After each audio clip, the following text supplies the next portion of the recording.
안녕하십니까. 신의균의 국방TV 시큐리티 뉴스입니다. 자, 오늘도 아주 중요한 우리 안보 소식들 그리고 중국 폭망하는 소식 같이 살펴보도록 하겠습니다.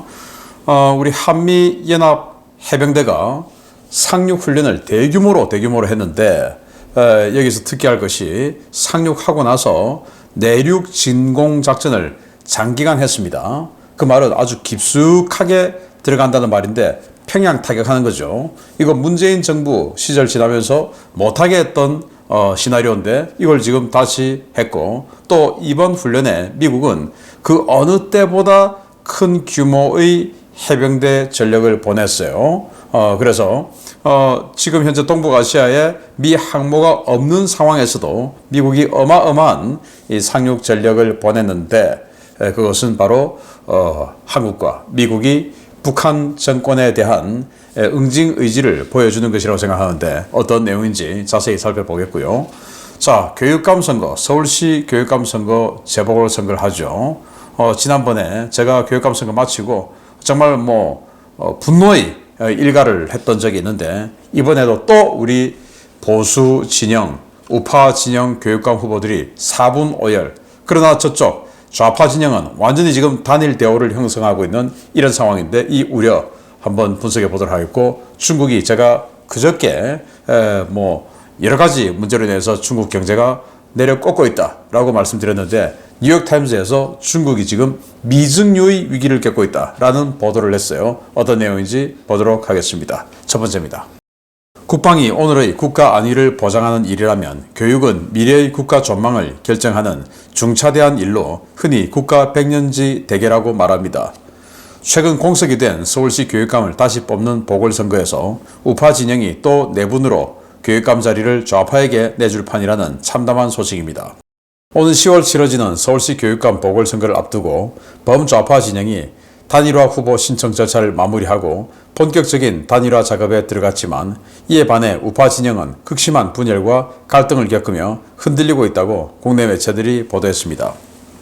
보도를 종합하면 범좌파 진영은 2024 서울민주진보교육감 추진위원회를 결성하고 9월 4일 단일화 후보 접수를 마쳤는데요. 출마 의사를 밝혔던 좌파 9명 가운데 8명이 후보 등록을 갖고 5일 서울시 교육청 앞에서 공동 기자회견을 열었습니다. 범좌파 진영에서는 지난 2012년 후보 단일화 대가로 돈을 준 혐의로 실형을 받은 광노현 전 서울시 교육감을 비롯해 김용서 교사노조연맹 위원장, 강신만 전 전교조 부위원장, 김경범 서울대 서서문학과 교수, 김재홍 전 서울디지털대학교 총장, 안승문 전 울산교육연수원장, 정근식 서울대 사회학과 교수, 홍재남 전 오류중학교 교장 등이 출사표를 던졌습니다. 이들은 오는 9월 6일 단일화 방식을 발표하고 18일 단일 후보를 확정할 예정인데요. 이미 단일화 방식에 합의하고 단일화 작업을 본격화한 좌파 진영과 달리 우파 진영은 그야말로 대혼란을 겪고 있습니다.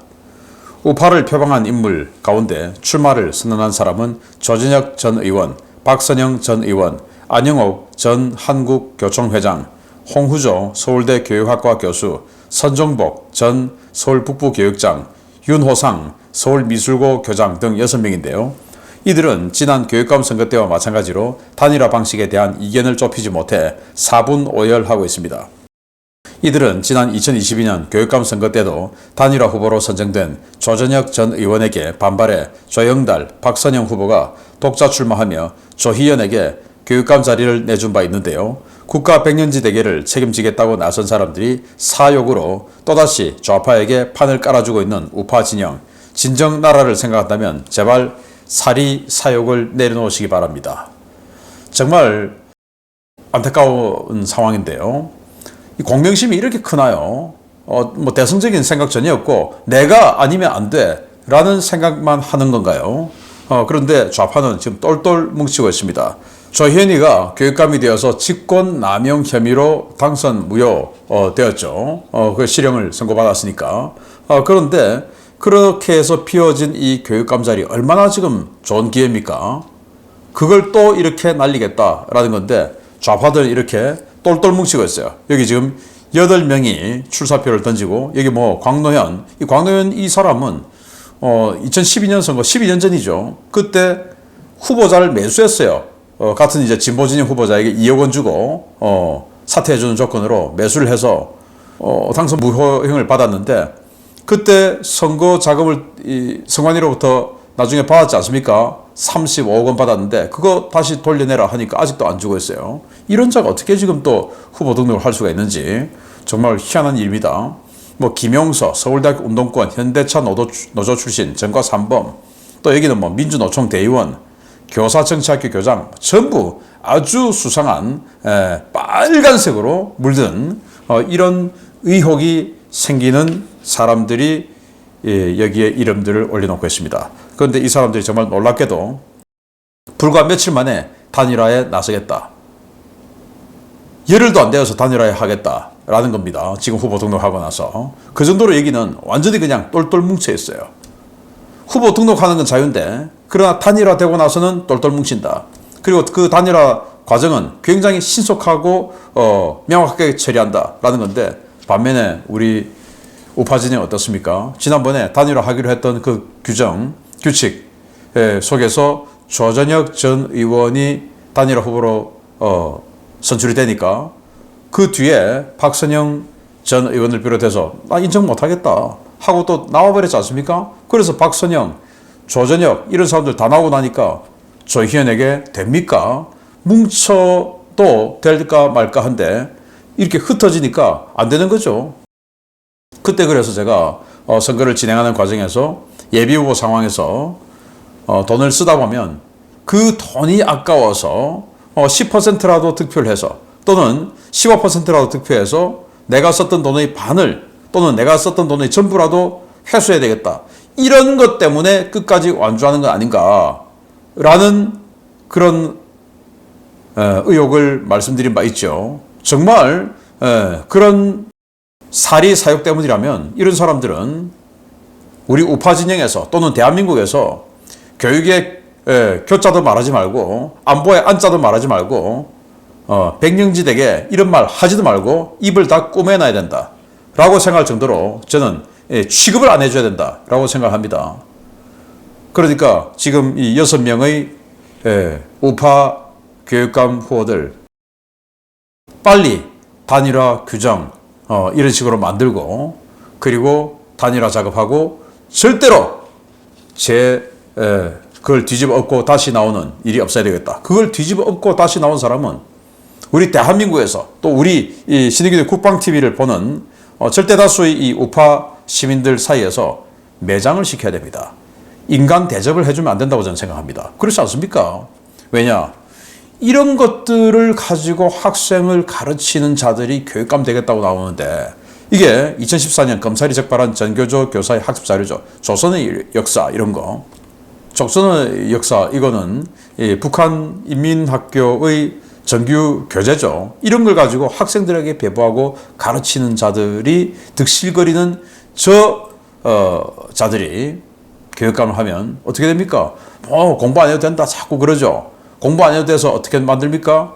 우미나 정책 만드는 겁니다. 그러면서 자기네들이 계속 정권을 잡고 이익을 누리는 이런 계층 분리 작업에 들어가는 건데, 그걸 공부하지 마라 한다고 좋아하고 이러는 겁니다. 이 후보들 중에서 조전혁 전 의원, 박선영 전 의원 이 두 분은 지난번에 그렇게 사고를 친 바 있죠. 저는 사고 쳤다고 생각합니다.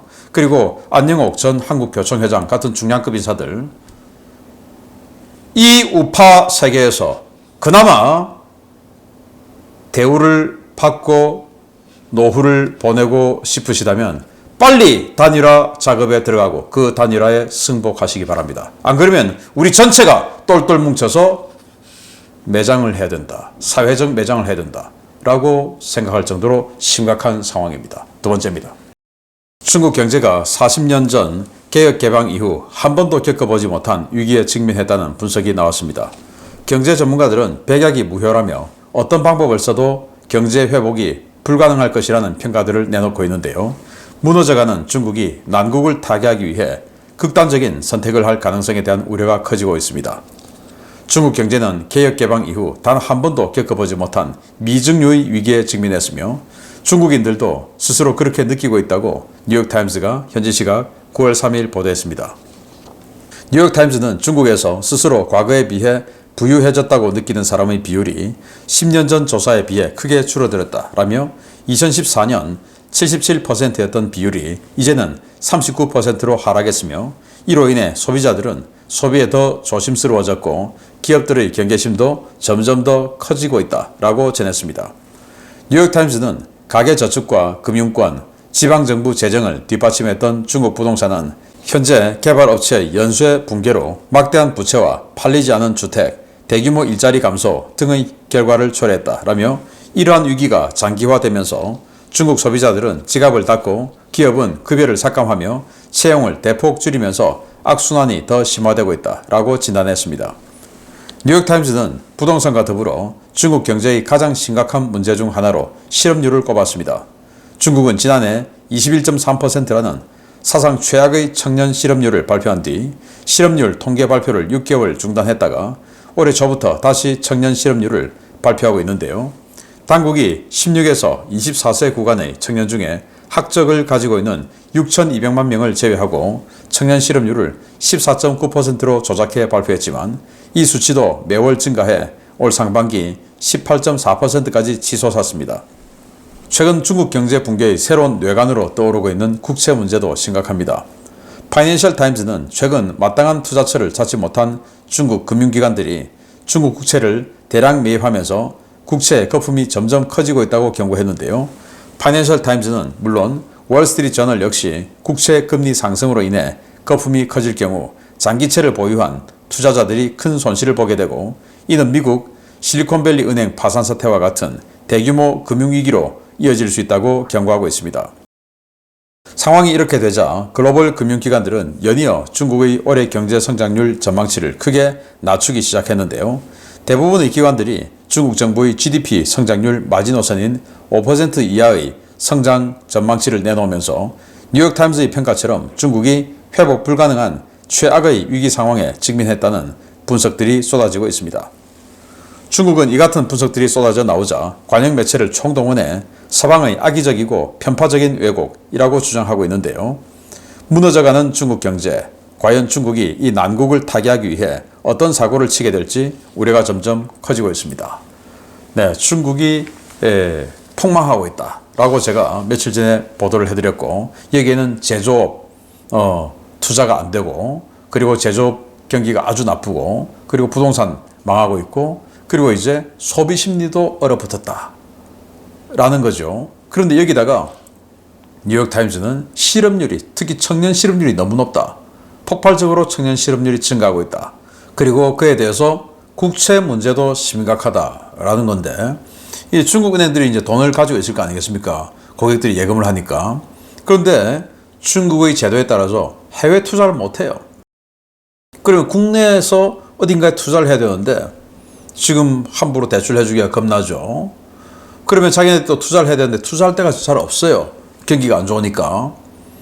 그래서 장기 국채를 매입하는 겁니다. 국채를 사면 그래도 손해는 안 보니까.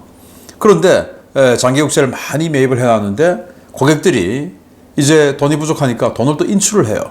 그런데 은행 잔고가 부족하니까 돈을 내줘야 되는데 그러면 이 장기 국채를 샀다가 이걸 또 중간에 또 할인해서 파는 겁니다. 그러면 손해를 보죠.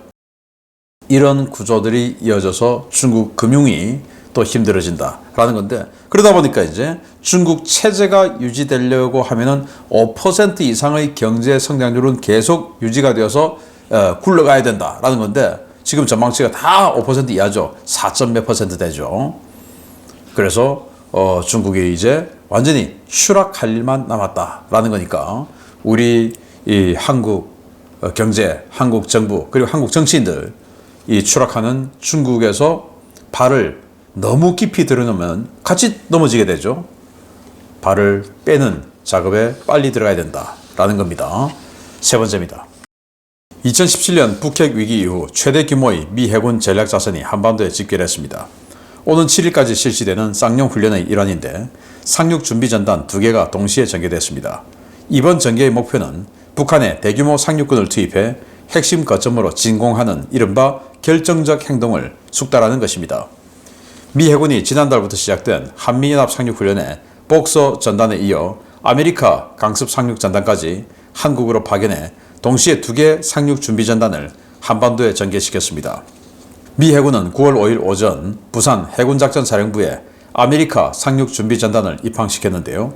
이번에 전개된 병력은 강습 상륙함 아메리카, 위드비 아일랜드급의 도크형 상륙함인 컴스톡 등 2척입니다. 현재 미국은 아메리카 전단 외에도 강습 상륙함인 복서, 도크형 상륙함인 그린베이, 하퍼스 페리 등 3척의 상륙함을 더 전개시킨 상태인데요. 이는 현재 7함대에 배속되어 있는 상륙함 전력 전체가 한반도에 와 있다는 것을 의미합니다. 이들 전단은 제15 해병 원정대, 제26 해병 원정대 병력과 이를 지원하는 F-35B 2개 비행대를 대동하고 있는데요. 미국이 한반도에 2개 해병 원정대와 상륙 전단을 동시에 전개시킨 것은 대단히 이례적인 일입니다. 현재 항모 공백 사태인 서태평양에서 복서와 아메리카는 항모 대체 전력으로 운용되고 있는 상황인데요. 미국이 7함대 가용 항모 전체 전력을 한반도에 투입한 이후 북한 지도부가 잘 곱씹어 보기 바랍니다. 네, 아주 상징적인 사진인데요. 예, 보기 좋습니다. 제 앞에 있는 게 한국 해군의 상륙함이죠. 마라도함. 그리고 여기가 복서 4만 톤짜리죠. 그리고 그 뒤가 독도함. 그리고 그 뒤가 아메리카. 그리고 저기 끝에 있는 게 아마 천왕봉급으로 보이는데요. 이렇게 해서 한미연합 상륙 전력이 총 집결해서 지난 9월 2일 날 포항 인근에서 상륙 작전을 했어요. 그런데 이 상륙 작전 하는 것도 문재인 정부 시절 못하겠죠. 그리고 내륙 진공 작전 상륙을 하면 뭐 그냥 해안에 그냥 병력만 내려오면 끝입니까? 아니죠. 내륙 진공에서 이 해병대라는 이런 그 굉장한 전투력을 가진 기계화 부대들이 평양을 때리고 김정은을 잡아야 되지 않습니까? 그게 바로 결정적인 행동인데 그 결정적 행동을 못하겠어요. 진공작전을 못하겠는데 이제 이번에는 아주 대규모로 진공작전까지 지금 숙달하고 있다라는 겁니다. 그 말은 남포에 상륙해서 바로 그냥 평양 치는 이런 훈련을 지금 하고 있다라는 건데 자, 9월 2일 날 상륙 훈련을 이 대규모로 온 이 부대들이 상륙 훈련을 했어요. 그리고 훈련은 9월 7일 날 끝납니다. 그 말은 진공 작전 훈련을 굉장히 세밀하고 현실적으로 하고 있다라는 거죠. 그걸 못하게 했는데 한다라는 겁니다. 그리고 이 훈련에 미국은 복서 강습 상륙함에 F-35B 탑재하고 아메리카 강습 상륙함에 F-35B 탑재하고 해서 이 F-35 스텔스 전투기인 F-35를 가지고 해안 지역을 정리하고 지금 오는 북한 지상군을 타격하고 차단하고 하는 이런 작전을 하면서 이 평양까지 물론 뭐 지금 포항 이런에서 하기 때문에 평양은 아닙니다만은 시나리오상으로는 평양의 모처를 중점적으로 타격하고 그리고 이제 우리 해병대가 평양으로 들어가는 물론 이제 전쟁 시나리오 전체로 다 따지면 7군단하고 7기동군단하고 같이 들어가는 거죠. 좌우로 해서 이런 식으로 들어가는 시나리오를 훈련했다라는 건데 모쪼록 이렇게 미국이 실함대에 있는 모든 상륙 전력을 다 보냈고 지금 이 지역에 항공모함이 하나도 없죠. 중동에 가 있으니까 에이브람 링컨이 여기 오려고 했는데 중동에 가버렸죠. 그 상황임에도 불구하고 남중국해에 항모가 없는데도 불구하고 여기에 우리 한반도에 2척의 항모급 강습 상륙함을 다 보낼 정도로 미국이 한반도에 대한 김정은 체포작전에 대한 의지를 보이고 있다라는 거고 우리 군이 모쪼록 지금 해병대 여러 논란이 있습니다만은 잘 추스려서 이 진공작전 시나리오입니다만은 김정은을 체포하는 그 시나리오 완성해 주시기 바랍니다. 현실로도 좀 보고 싶습니다. 마치겠습니다. 감사합니다.